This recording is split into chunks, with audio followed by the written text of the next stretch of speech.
La noticia tiene que ver con la economía. Dice el DANE que la tendencia negativa de crecimiento se revirtió y en noviembre la economía colombiana creció 2.25%. Pero es noviembre y tiene una explicación.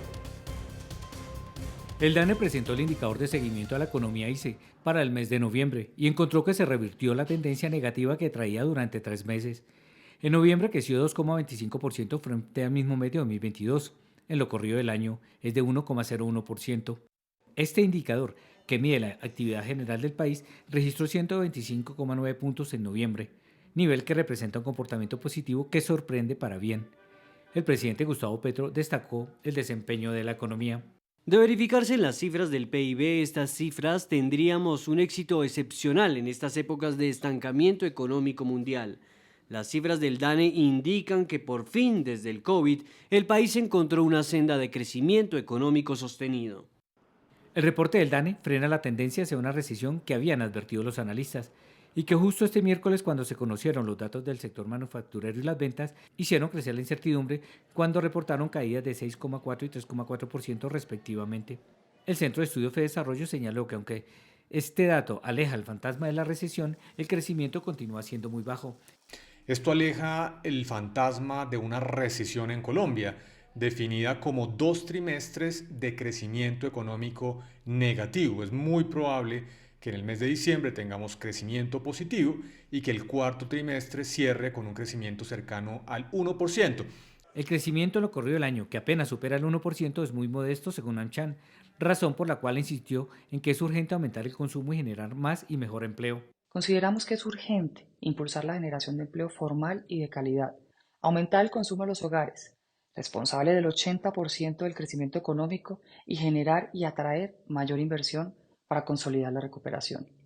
De acuerdo con los datos del DANE, las actividades primarias, que incluyen las agropecuarias y explotación de minas y canteras, fueron las que más aumentaron con un aumento anual de 8,36%.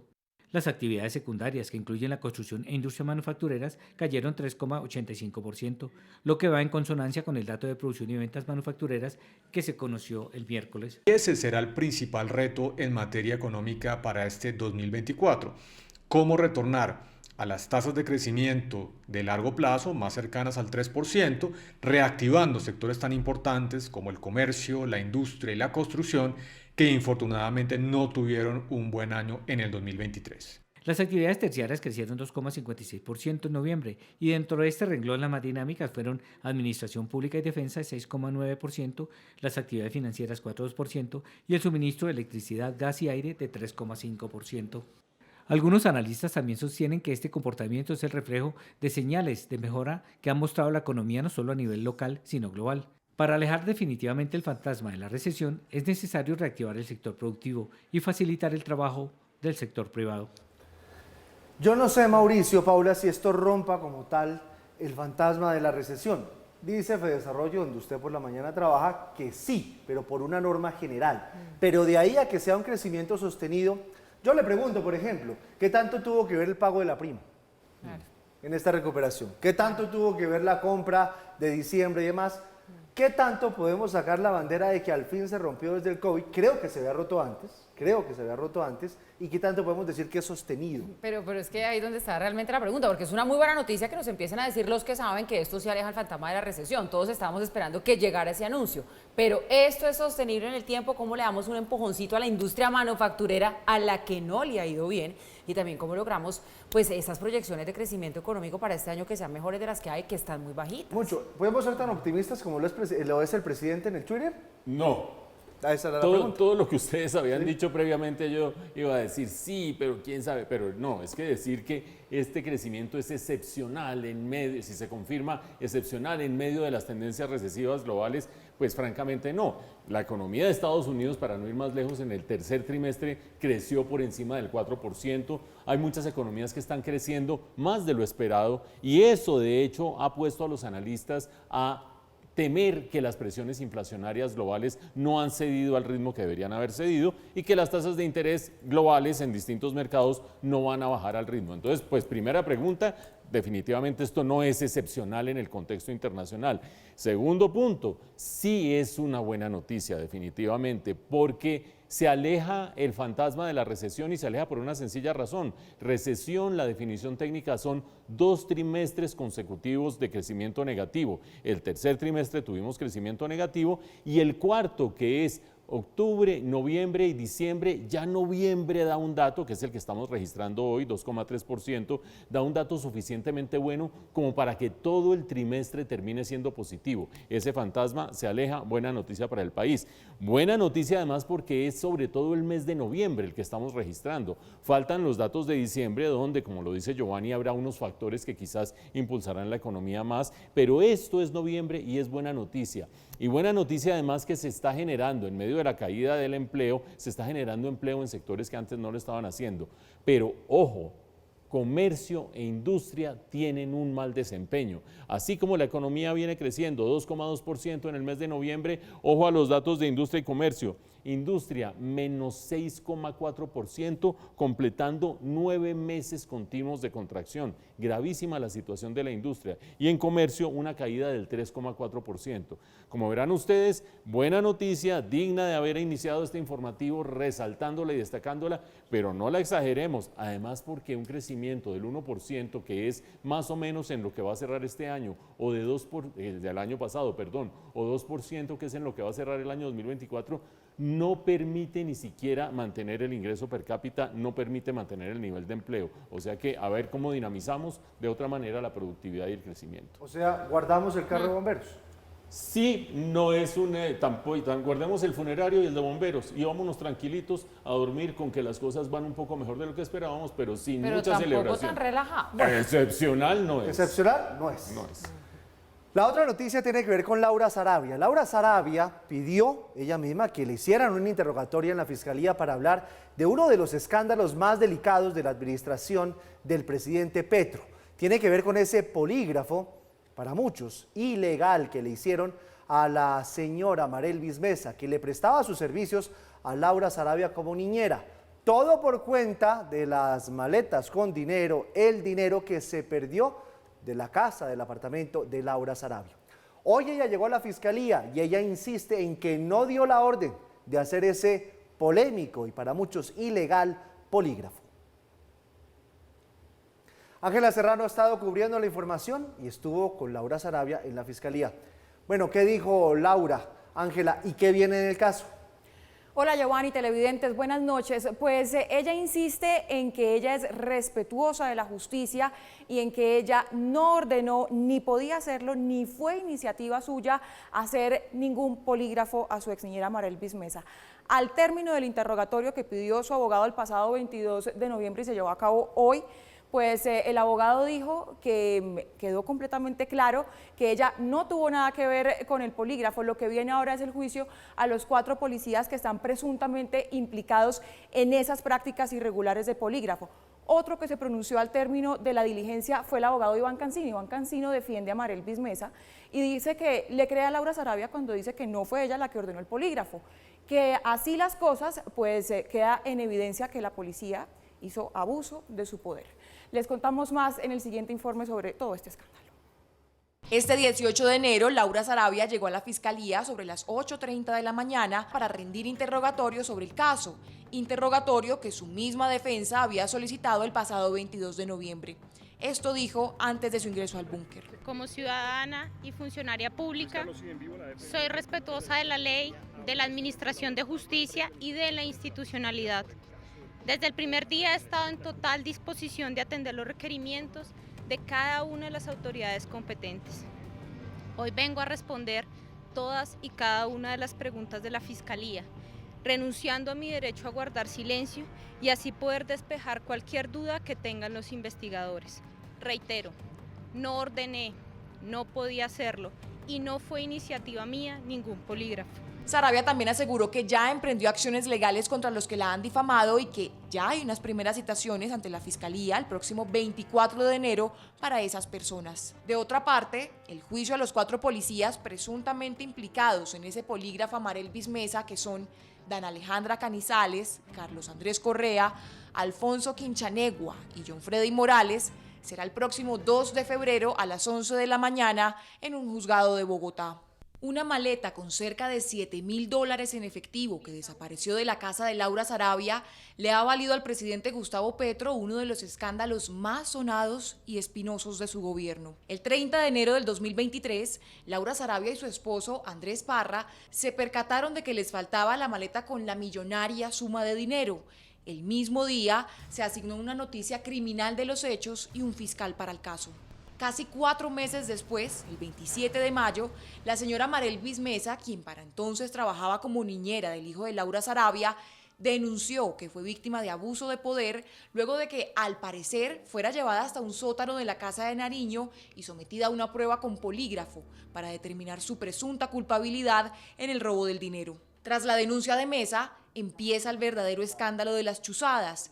Y ese mismo 27 de mayo, el gobierno publicó un comunicado en el que rechazó cualquier abuso de poder. Sin embargo, luego se conocieron los videos del polígrafo a la exniñera, lo que hizo que iniciaran los señalamientos hacia el gobierno y al presidente Gustavo Petro, quien siempre defendió y respaldó a capa y espada a Laura Sarabia, su mano derecha y mujer de confianza. El caso se empieza a agudizar aún más cuando pocos días después vino el explosivo anuncio del fiscal general Francisco Barbosa, con el que sorprendió a todo el país, pues reveló que la Dijín interceptó telefónicamente y de manera ilegal a la exniñera Marelvis Mesa a través de un informe de policía inventado contra el Clan del Golfo.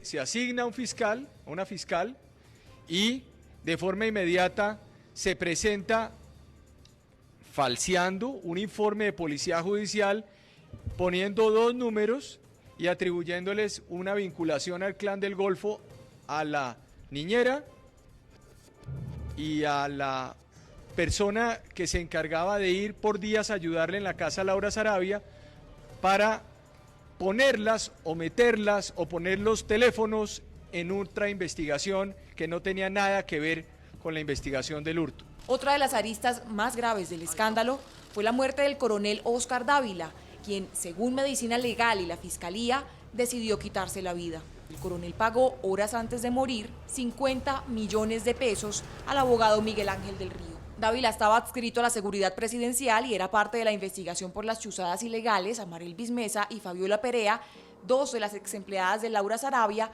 y también se conoció que estaba buscando a un defensor.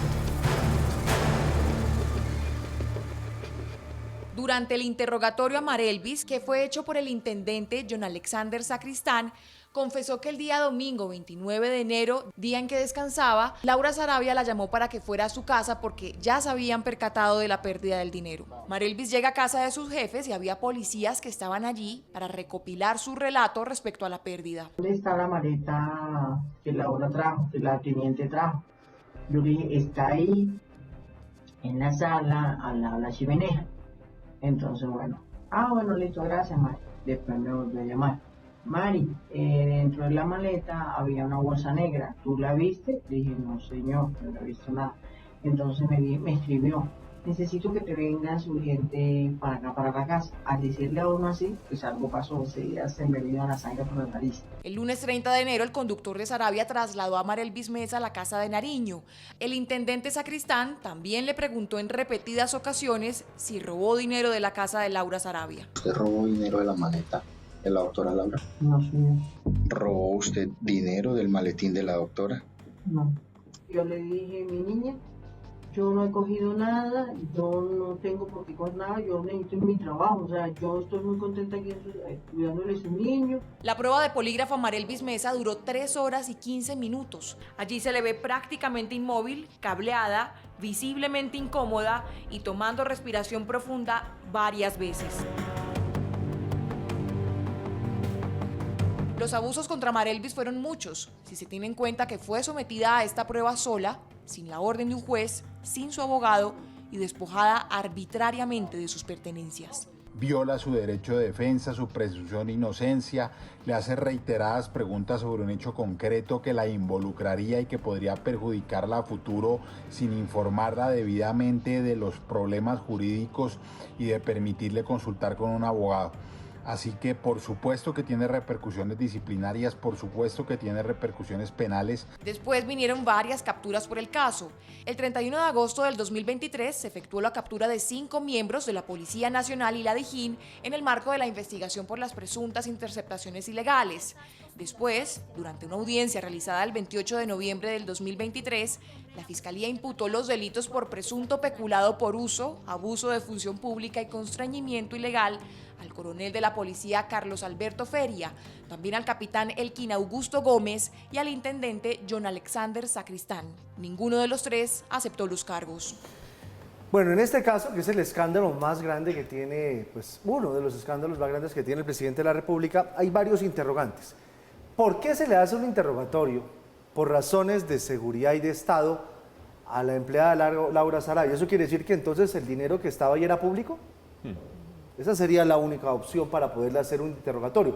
O porque como ella es tan cercana con el presidente, de pronto por razones de seguridad.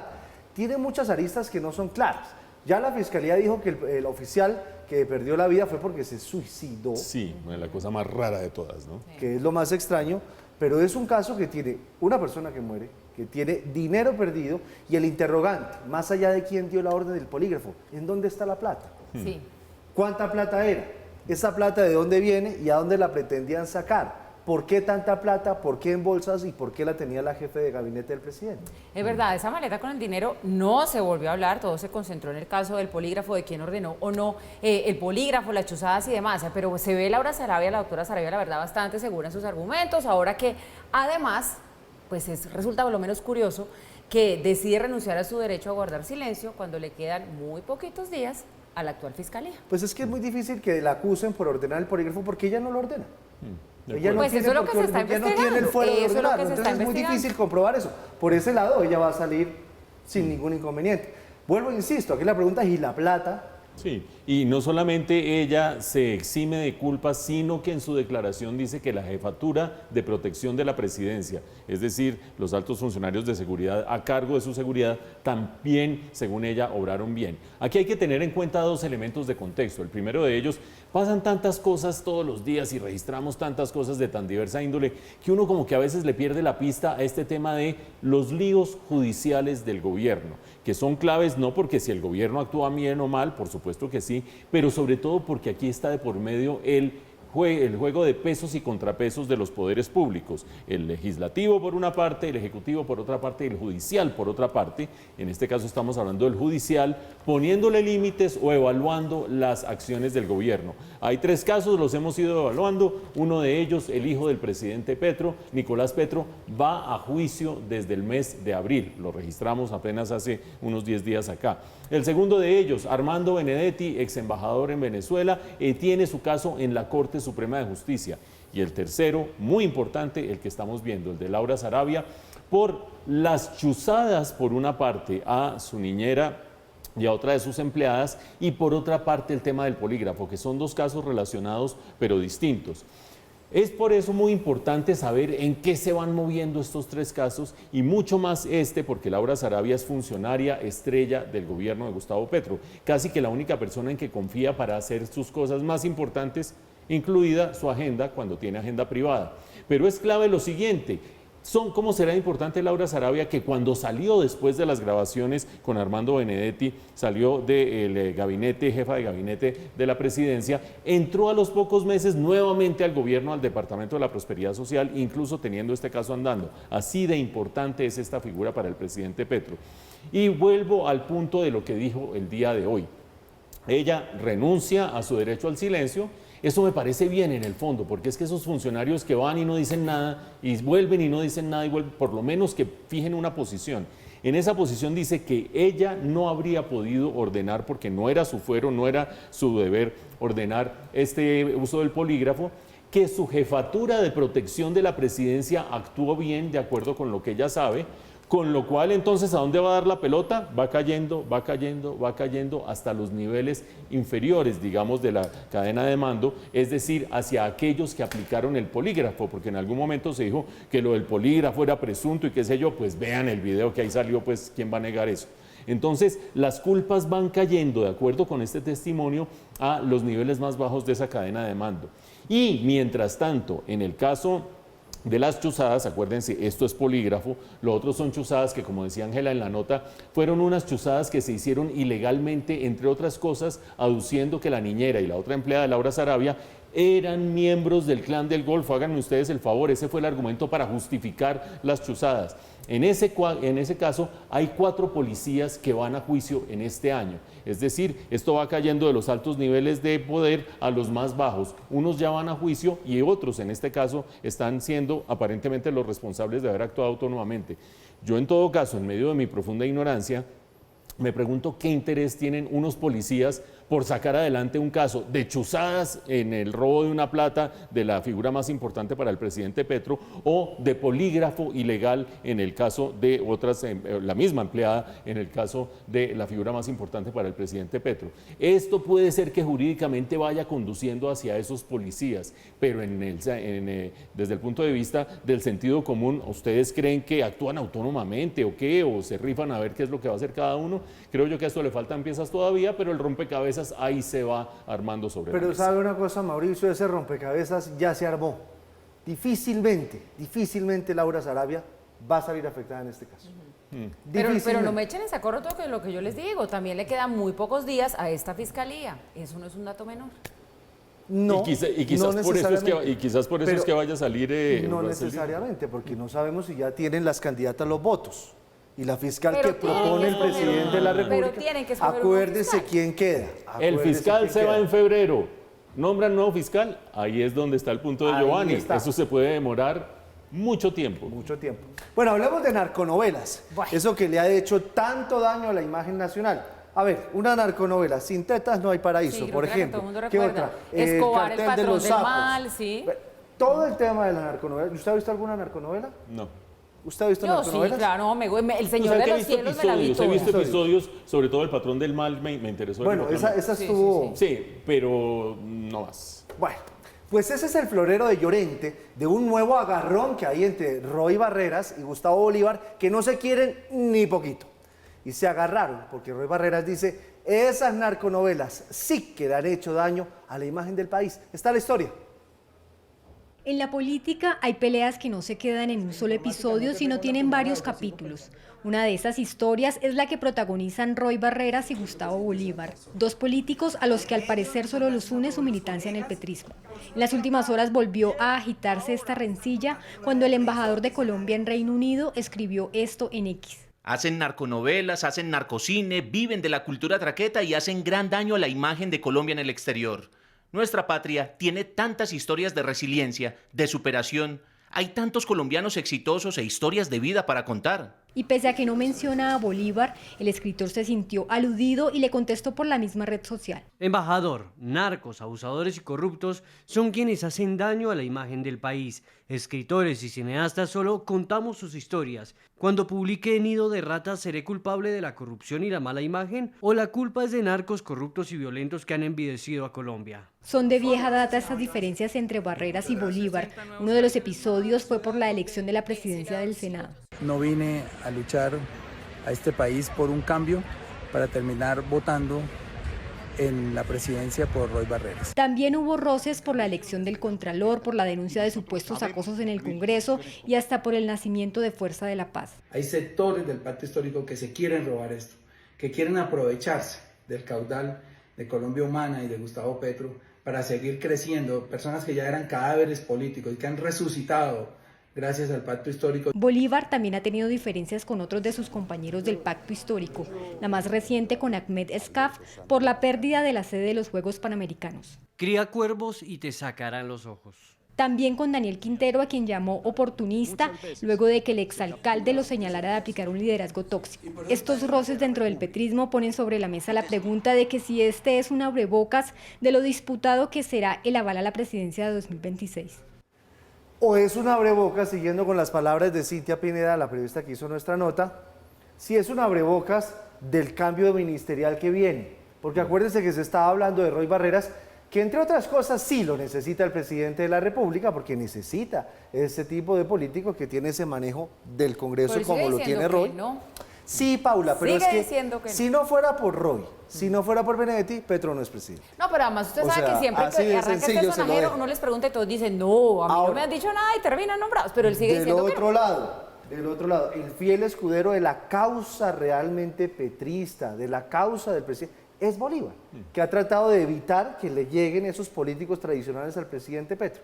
Yo creo que detrás de eso viene un remesón ministerial.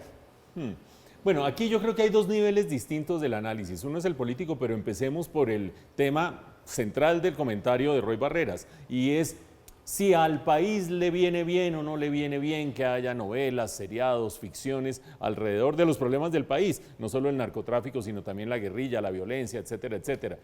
Pues a uno le gustaría que este fuera el país de la belleza, que este fuera el país de la alegría, que este fuera el país que expande el virus de la vida por las estrellas, pero este país tiene múltiples problemas. Y si alguien, sobre todo alguien que encarna el Estado, va a empezar a sugerir que quienes hacen ficción en televisión, en cine, en literatura, no pueden hablar de los problemas del país, ay, hijo de madre, sí cerremos y vámonos de aquí, porque ese es el acto más flagrante de totalitarismo que puede haber. No basta sino ver los casos de unos regímenes de muy diversa índole, de derecha y de izquierda, cuando empiezan a censurar las obras de las personas porque dicen cosas que no les gustan. Entonces, eso sí, por ese lado, yo personalmente estoy completamente de acuerdo con Gustavo Bolívar, y eso de decir, no, es que no se pueden hacer ficciones de narcotráfico porque eso le hace mala prensa al país, por favor, por allí no se debería meter el Estado. Y vámonos a la pelea política, porque como decía Cintia y estábamos diciendo en la mesa, es una pelea política que tiene vieja data.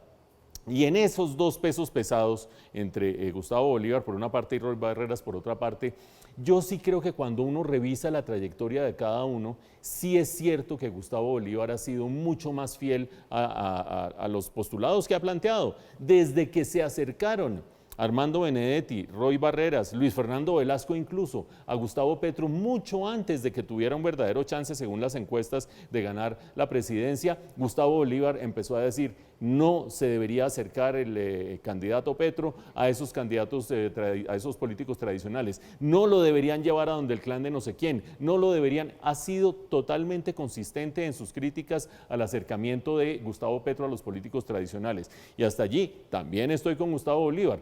Ahora, donde yo personalmente no estoy con Gustavo Bolívar es cuando él dice, se acercan al presidente como cuando ven el poder que tiene, no sé qué, se acercan porque el presidente los trae, porque el presidente los deja venir, porque el presidente va con ellos a donde los políticos tradicionales. Esa práctica de muchos miembros del pacto histórico, pero también del Centro Democrático y también de esos movimientos que son caudillistas, de que al caudillo no se le toca y todos los problemas son de los que hay alrededor. Si estos jefes de partido y si estos grandes caudillos son los que dejan que las cosas pasen alrededor, a mí que no me venga ahora a decir a Gustavo Bolívar, con lo que lo respeto en otras argumentaciones y en otras peleas, que fue a las espaldas de él que se le acercaron los políticos tradicionales a Gustavo Petro. Pero yo quiero hacerle la controversia aquí a Mauricio con el tema de la narconovela. Yo sí creo que tanta narconovela le hace daño al hombre del país. Pero ¿quién pone el límite? ¿Cuánto es tanto y cuánto es poquito? Pero es que si nosotros solamente producimos narconovelas, no habrá otras cosas para producir. Pero si es yo verdad, entiendo el es conflicto triste. armado interno, que es lo que nos ha marcado en los últimos 60 años. Pero yo en algo tiene razón Pero Roy si es Barreras, triste, o sea, sí. no está diciendo que se prohíban, está opinando, así como yo opino. Y además uno lo siente Pero cuando sale al ¿quién pone exterior el y la límite? gente le habla a uno desde, ay, sí, Escobar. Entonces uno dice, uff, Uy, qué jartera, de acuerdo. Bueno, entonces díganme De acuerdo. ustedes cuál sería la medida adecuada. ¿Quién No, no pone es el de límite? medida, es más que allá se de les fue medida. la mano, es que se les fue la mano, es que son demasiadas. Más allá Entonces- de medidas, quizá empezar a pensar con esa creatividad de esos buenos escritores y productores que tenemos aquí, ¿por qué no producimos historias distintas? La invitación es un poco a eso. Claro. Mire, yo me acuerdo de novelas bonitas, Café, Sí. Los Reyes. Sí. Me acuerdo de Hombres, cuando fue esa Betty serie. la Fea. Betty la Fea. El paradigma del Ahorita triunfo. está una serie de Rigo que también es espectacular. Sí se puede. Claro que se puede. Se ¿no? puede. Otras No cosas, todo claro, tiene y que ser la gente entonces a narcotráfico. uno le diga, uy, ustedes son los que hicieron café. Pues Eso sería más lindo, ¿no? tanto que ustedes las han mencionado. Y en América Latina somos reconocidos y recordados todavía por Café, por Betty la No, Fea. Sí. sabe que uno cuando sale por el extranjero le empiezan a preguntar, Escobar, hasta aquí. Sí, lo que yo no veo muy claramente es cuál sería el mecanismo idóneo para evitar eso. Ya es un tema de reflexión ética. Sí, es una invitación a pensar en otra cosa. Yo veo más lo de Roy como una invitación. Claro que es que detrás hay una pelea política, la mancha. Pero también queda la reflexión para los artistas colombianos. Hay otras cosas. ¿Será? Sí, ¿no? Y se ha hecho en televisión, se ha hecho en cine también. Las películas de mayor alcance en cine colombiano en el globo no han tenido que ver con narcotráfico. El abrazo de la serpiente, Los viajes del viento, las de Ciro Guerra antes de sus escándalos de si hacía acoso sexual o no, son películas que no tienen que ver directamente con el narcotráfico. Entonces, que sí se puede. Bueno, pues por más de esas. Una noche de rumba puede terminar en pesadilla. Personalmente yo casi pierdo el ojo derecho. Un amigo terminó en la clínica porque le golpearon en la frente y en la pierna. La escopolamina está de regreso en Bogotá. Las cifras son verdaderamente alarmantes. El 2023 cerró con 1.409 casos de hurto a personas con escopolaminas, siendo esta la cifra más alta en la historia de Bogotá. La Embajada de Estados Unidos lanzó una alerta para no utilizar aplicaciones de citas. Ingresan a una red social, publican una fotografía, pueden hacer una suplantación hasta de una X persona. Especial periodístico. Escopolamina, la enemiga que se camufla en la rumba bogotana. Esta noche, a las 7 de la noche, solo en Red Más Noticias. Ya viene, en minutos, este especial que nosotros preparamos para ustedes de la escopolamina, del uso de la escopolamina. Se disparó otra vez en Bogotá, hay muchas personas afectadas.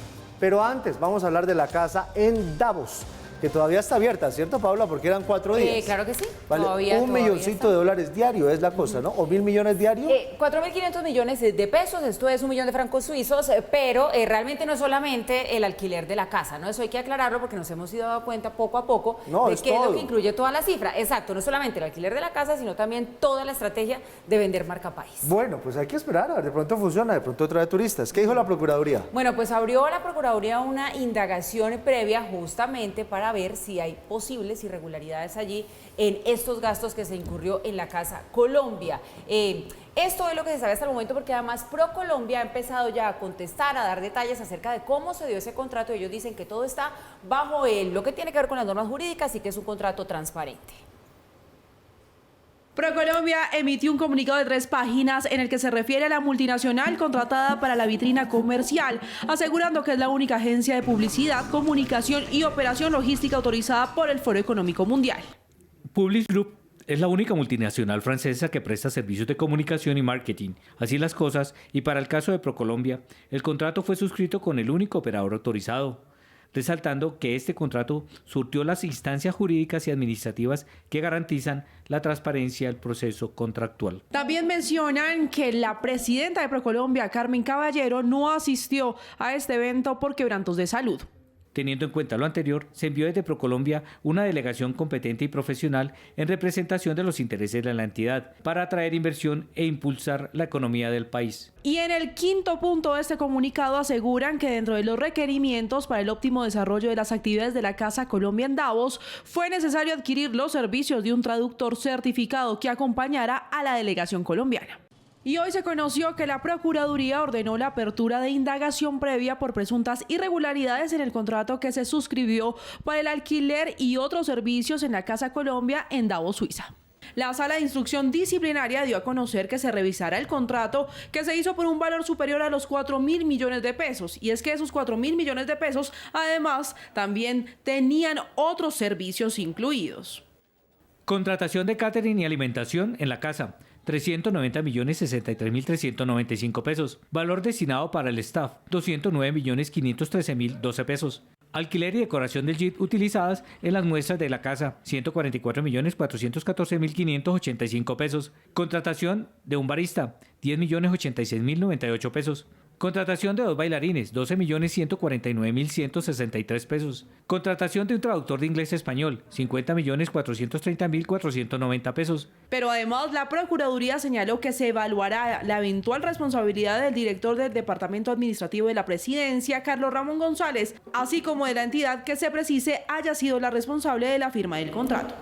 Y el presidente Petro, entre tanto, ya está en Roma. Su primer encuentro se dio con la comunidad de San Egidio, que ha sido mediadora en procesos de paz.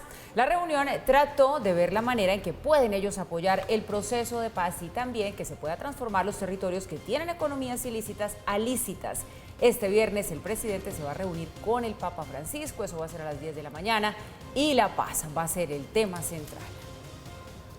Y la extorsión no da tregua en Barranquilla. Ahora es el sector gastronómico el que está siendo víctima de este flagelo. Informe desde la capital del Atlántico. Red Más Noticias es Barranquilla. Red Más es Barranquilla y la noticia tiene que ver con las extorsiones de las que están siendo víctimas al menos 20 restaurantes de la zona norte de la ciudad. Las intimidaciones y amenazas que se creían iban dirigidas solo a los tenderos y pequeños comerciantes del centro y sur de Barranquilla ahora se trasladaron al norte de la ciudad. Desde finales de año, los dueños y administradores de restaurantes empezaron a ser víctimas de los extorsionistas. Venimos teniendo información de establecimientos que vienen siendo víctimas de ese flagelo de la extorsión desde finales del año pasado. Desde noviembre del año pasado, acá en el norte de la ciudad ya hemos tenido información de establecimientos que vienen siendo víctimas de ese flagelo. Los comerciantes reciben las llamadas extorsivas donde les exigen dinero a cambio de no atentar contra sus vidas y sus negocios. Llaman al establecimiento, contactan al dueño del restaurante, contactan al administrador, consiguen sus teléfonos celulares, los contactan, detallan información del establecimiento, del número de empleados, de los familiares, de todo, y a través de esa intimidación empiezan a extorsionar a los establecimientos. Si bien hasta el momento ninguno de estos restaurantes ha cerrado sus puertas, desde el gremio les preocupa correr con la misma suerte de las más de 200 tiendas que sí han tenido que bajar sus esteras por no acceder a las pretensiones de los extorsionistas. Está latente esa situación de que en cualquier momento un empresario del sector gastronómico decida cerrar su negocio por esta situación, porque de pronto no va a estar dispuesto a arriesgar su vida y no va a estar dispuesto a darle dinero a estos delincuentes. La alcaldía distrital anunció la llegada de 1.760 nuevos policías de las diferentes especialidades con los que se busca frenar la extorsión en la ciudad. Mire, estamos con un panorama donde en Medellín unos atracos de unas transacciones irregulares, en Barranquilla atracos en restaurantes, en Cali toda una población sin luz porque volaron la torre de energía, y en el sur del país buscando alias Fito. Realmente la herencia que recibieron la gran cantidad de alcaldes de este país en seguridad es nefasta. Y ahí es cuando uno se da cuenta que lo que pasa en el centro del país, es decir, en la capital, es bastante alejado de las problemáticas que viven día a día en la región. ¿No sabe que en Bogotá también está pasando? Mira, no, bueno, pues ayer se van atracando aquí. El tema de los atracos lo vemos en el día a día, ¿no? Pero este otro tipo de flagelos se acentúa mucho más en la región, es extorsión y bueno. En estos 2 años nos han atracado 5 periodistas en Red Más Noticias. No, sino lo de la robadera, sí, eso sí es a nivel nacional. Sí. Ahora, el tema de la extorsión es un tema muy complicado, por supuesto, son complicados el secuestro, el hurto, etcétera, etcétera, y veíamos cifras hace apenas un par de días. Pero el tema de la extorsión es un tema muy complicado en 2 dimensiones. La primera, nadie le para bolas, es como si eso debiera ser así, porque sí, porque entonces el ELN no se compromete a acabar con la extorsión, las disidencias de las FARC no se comprometen a acabar con la extorsión existe desde hace mucho tiempo, la extorsión la hacen grupos al margen de la ley con pretensiones políticas, la extorsión la hacen grupos delincuenciales comunes.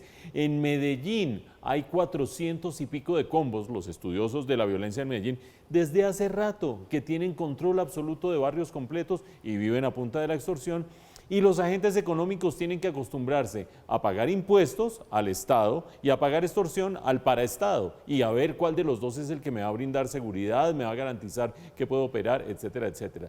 Creo yo que este tema de la extorsión, que ha tenido una manifestación muy profunda en el caso de Barranquilla y en el caso del Atlántico, y lo hemos dicho desde hace mucho tiempo con las administraciones que han tenido muy buen desempeño, las administraciones de Alex Char, después Pumarejo, ahora nuevamente Char, no han podido querido darle al chiste con el tema de la inseguridad y en concreto con el tema de la extorsión. El problema, como lo señalábamos hace apenas un par de días, es que las administraciones locales no pueden hacer mucho si no cuentan con el respaldo del gobierno. ¿Por qué? Porque las grandes políticas de seguridad se dictan desde el gobierno. Es cierto que los mandatarios locales son los jefes de la policía en sus propias ciudades, pero si no cuentan con la fuerza pública, con el pie de fuerza necesario, no cuentan con los funcionarios necesarios, etcétera, etcétera, quedan muy limitados. Vamos a ver en qué sigue avanzando este tema de la extorsión, además del secuestro y los demás, pero sobre todo el de la extorsión, cuando dentro de la paz total es un tema que a nadie le importa y en las ciudades todos lo sufren.